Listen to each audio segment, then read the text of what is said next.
Bitcoin, the almighty cryptocurrency, every wannabe crypto millionaire believes will make them rich.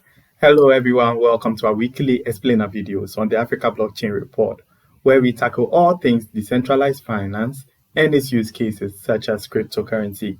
Many people are getting used to cryptocurrency for one key reason, an avenue to make more money. And why not?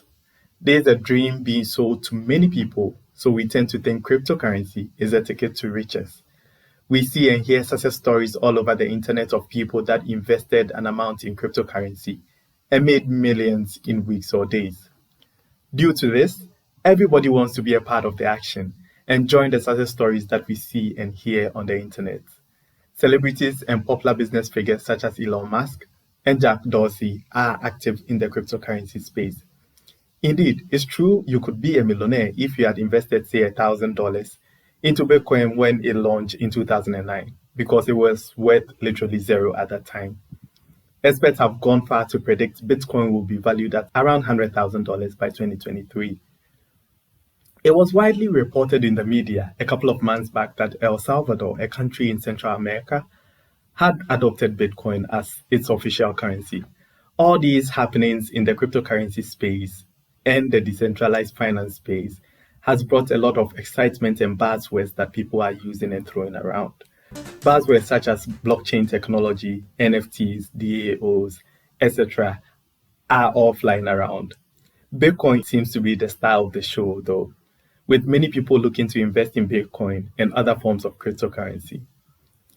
Before you begin investing in cryptocurrency, you need to have an understanding of the overarching purpose of cryptocurrency and why it sought to exist in the first place. In that case, you invest in cryptocurrency consciously and wisely. You might ask, why must I know the overarching principles of cryptocurrency? Well, this will help you make intelligent decisions, reduce the possibility of you getting scammed, and also help you bet on the coins that you truly believe in. Because often at times, desperation for money leaves people blinded. Trying to reap the benefits of cryptocurrency without knowing what's going on at the back end is similar to gambling. When you gamble, the house always wins. For every success story you read of an individual that has made millions out of cryptocurrency, there are others who made little to no money out of it, really.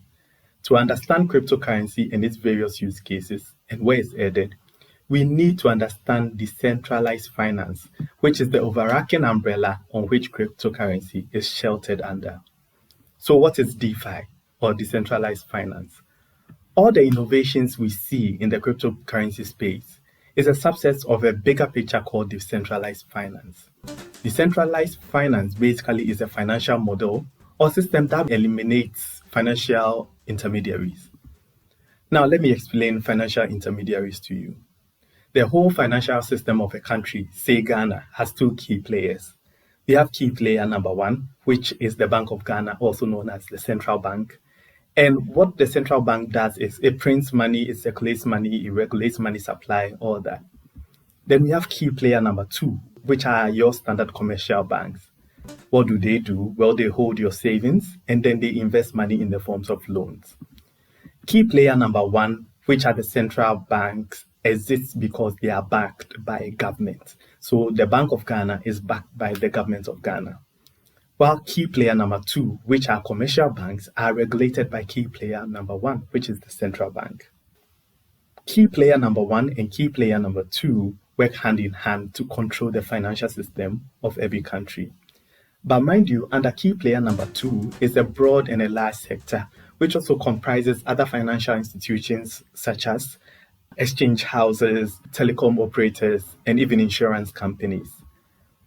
Now, the essence of decentralized finance, as we say, is to create a financial system alongside these two traditional key players, that is your commercial banks and your central banks. To push this concept forward, we can even say that decentralized finance can make traditional financial models, that is key player number one and key player number two, obsolete. Now, what is the point of decentralized finance? The point of decentralized finance is simple: to reduce the bottlenecks in the global financial structures. Every country has its own currency, which does not do well for global trade because sometimes there are exchange rate losses. Countries accuse each other of devaluing currencies to make the prices of their products competitive abroad. Transaction fees for international money transfer has always been high and always been a problem. Decentralized finance has four main components. These are platforms, assets, protocols, and applications. These are used to replicate the global financial systems. Let's tackle these independently.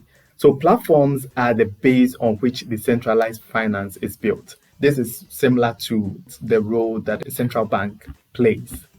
Platforms are usually open source and community managed. So unlike a centralized system like a central bank, platforms are rather managed by a whole community. Examples of such platforms or digital platforms are blockchain and Ethereum. Then we have assets. Assets is similar to a fiat currency. You hold cedis, naira, dollar, euro. In the digital space or in the DeFi space or decentralized finance space, just like central banks have their own currency, these platforms also have their native currency. Platforms such as blockchain and Ethereum have currency assets built on it. Ethereum has its native currency called Ether, and blockchain has Bitcoin. There are many assets platform combinations in DeFi. With a platform that takes the role of a central bank and an asset that takes the role of a currency, decentralized finance has created a similar financial system that exists, however, the platform is publicly owned. From the beginning, the platforms are usually created by an individual or a group of persons. For example, Ethereum platform was created by Vitalik, but then there's a whole community behind it that are building different versions and building different applications for it. When critically examined, fiat money is also essentially crowdsourced. Money has value really because we collectively believe in it and accept it, that it has value. Centralized authorities like central banks usually take it a step further by making it legal tender, meaning that it's a crime if you refuse to receive the government-backed currency for the payment of your products and services. Then we have protocols. Protocols are more or less the rules and regulations governing DeFi. For example, in the traditional fiat money world, you can't double spend. Protocols also exist on DeFi projects to also stop the issue of double spending. Another example of protocol in decentralized finance are smart contracts. Smart contracts can be used, for example, to release assets in cryptocurrency when a client confirms or receives payments of goods. Applications, on the other hand, are numerous use cases that can be built on blockchain network to satisfy different purposes. Just like on your mobile phone, you have different applications doing different things for you. For example, you have apps telling you the time, you have a weather app, you have apps giving you flight details, the flight schedules, and what have you. Apps can also similarly be built on this platform to serve as a financial inclusion product or provide financial services to people. So, example, microloans, insurance, and betting are examples of applications that exist on different platforms on blockchain and Ethereum. Meaning that decentralized applications called dApps opens us to a world of possibilities and the opportunities that we can create on platforms such as blockchain and Ethereum. To recap, decentralized finance uses platform, assets, protocols, and applications to create a whole new financial system for people to use. Cryptocurrency is just the asset part of decentralized finance. Before you run off to invest in cryptocurrency, look at the currency's overarching goal in connection to decentralized finance. More explainer videos will be coming your way, delving deep into cryptocurrency.